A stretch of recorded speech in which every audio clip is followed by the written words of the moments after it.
Today we're looking at The Cold War Begins, Unit 7, Notes Number 2.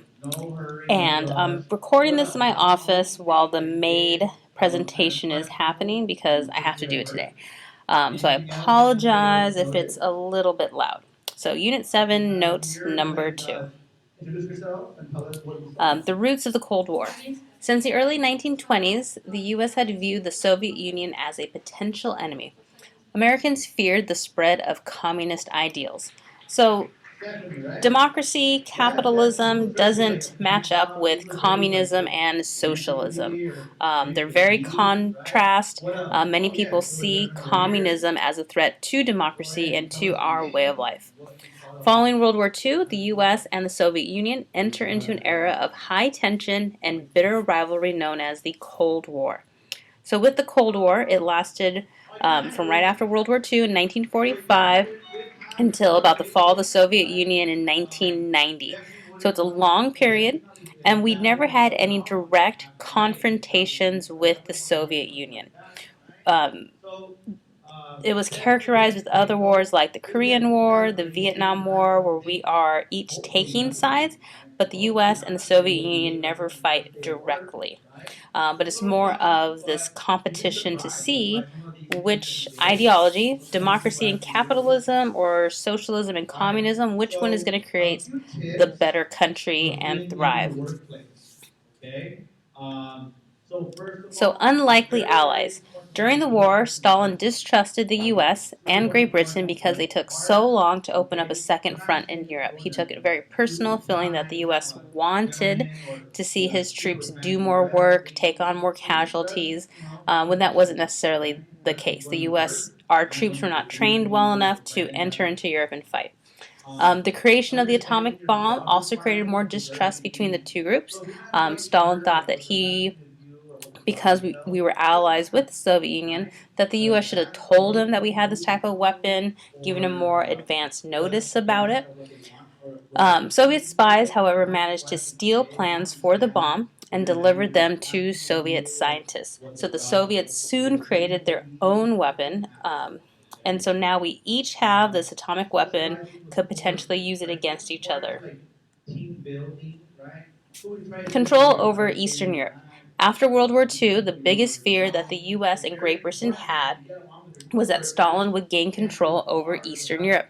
So if you remember, these Eastern European countries like Poland, Czechoslovakia, Hungary, Romania, they had been taken over by Hitler during the war.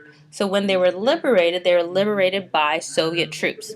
So they were currently being occupied by Soviet troops to allow for their governments to get reestablished. But the U.S. wanted them to become independent. They did not want these Eastern European countries to become pro-communist, because then it's him kind of infiltrating and having a lot more support. So Stalin believed that he could increase the security of his country by creating a line of Soviet-friendly nations. So Stalin feels that if all of these countries here are communists, they will be friendly to him, and it also means that if Great Britain, France, they want to attack, they have to go through all of those countries before they get to the Soviet Union. Eastern Europe under Stalin. Stalin managed to install communist governments in Eastern European countries of Poland, Hungary, Czechoslovakia, Romania, Bulgaria, and Albania. He did this by outlawing non-communist political parties. He jailed political opponents, and elections were rigged so that communist candidates were ensured a victory.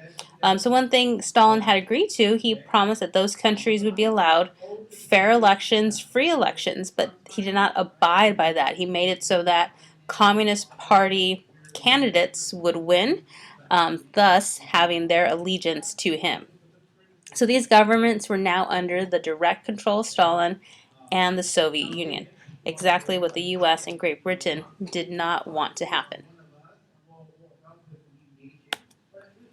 Iron Curtain Speech. In 1946, former British Prime Minister Winston Churchill delivered a speech where he attacked the Soviet Union for creating what he called an Iron Curtain. So the Iron Curtain is not an actual object or thing. Many students confuse it with the Berlin Wall. So Churchill's giving this speech in 1946. The Berlin Wall is not built until 1961, I believe, not until the 1960s. But the Iron Curtain is meant to be more of a figurative, symbolic idea of the division in Europe between communist and non-communist countries. So Winston Churchill is just known for coining that phrase, which is, like I said, um, very much seen. We'll show you a map in terms of kind of how this Cold War is shaping up. So the Iron Curtain descends. The US and Great Britain were upset that these Eastern European countries had fallen under the control of Stalin. They also became concerned of the possibility that Stalin would not stop at Eastern Europe. Stalin used Churchill's speech to convince his people that the US and Great Britain were enemies of the Soviet Union, and he used this as an excuse to build up his military. So again, just creating this paranoia within his own people that the US and Great Britain, democracy, they're the enemy of us, they're trying to attack us. When Churchill and Truman just kind of see what he's doing as potential threats as well. So both sides seeing each other as threats, as the enemy, and so it creates lots of tension, lots of paranoia between both sides. So Europe divided. So when we talk about this Iron Curtain, we're looking at this division right here, where basically you go down the middle and you have West Germany, France, Great Britain, Italy. These are democratic countries. On the eastern side, you have the Soviet Union, Poland, Czechoslovakia, East Germany. Those are communist countries. So you just have this really, really sharp division. And this also gives you a map to show within East Germany. So East Germany is communist, but the capital city of Berlin is in East Germany. But within that region, you have an east zone controlled by the Soviets, but you also have the western zone controlled by the French, British, and American troops. And so this West Berlin becomes a problem because has democratic influence. When we talk about the Berlin Wall finally being built, this is where it is built to separate East Berlin from West Berlin. So we'll talk more about this, I believe, next week. So this is the end of the notes. Make sure you begin to work on your key terms. If you didn't finish notes number 1, make sure you go back and do that.